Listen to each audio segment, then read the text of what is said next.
দুইটি জিনিস ইবাদত কবুল হওয়ার জন্য বাধ্যতামূলক, জরুরি, লাজেম। এই দুই জিনিস থাকতেই হবে।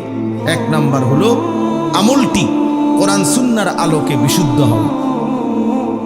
আমল করছেন, নামাজ পড়ছেন, ঠিক আছে, আপনিও মনে করছেন নামাজ, আমিও দেখছি আপনি নামাজ পড়ছেন, কিন্তু সূরা কেরাত অশুদ্ধ, ফরজ গোসল আদায় হয় নাই, ওযু সুন্নাত মোতাবেক হয় নাই, রুকু সেজদা ঠিক মতো হয় নাই, আপনি আত্তাহিয়াতু তাশাহুদ ঠিক মতো পড়েন নাই, পারেন না, অশুদ্ধ। তাহলে বাহ্যিক দৃষ্টিতে যদিও দেখা গেছে আপনি নামাজ পড়ছেন, কিন্তু সেটা আসমানওয়ালা রবের কাছে পৌঁছবেন। দুই নাম্বার হলো যেটা বলতেছিলাম, প্রত্যেকটি আমল আল্লাহর কাছে কবুল হওয়ার জন্য দ্বিতীয়টা শর্ত হলো বাধ্যতামূলক আল্লাহর জন্য হওয়া, ইখলাস। আল্লাহর জন্য হইতে হবে।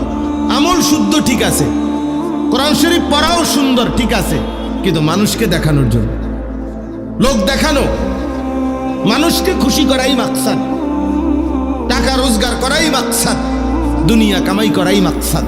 আল্লাহ আমারও মাফ করেন। তো এটা ইখলাস হইল না, আল্লাহর জন্য হইল না, আল্লাহর জন্য হইতে হবে।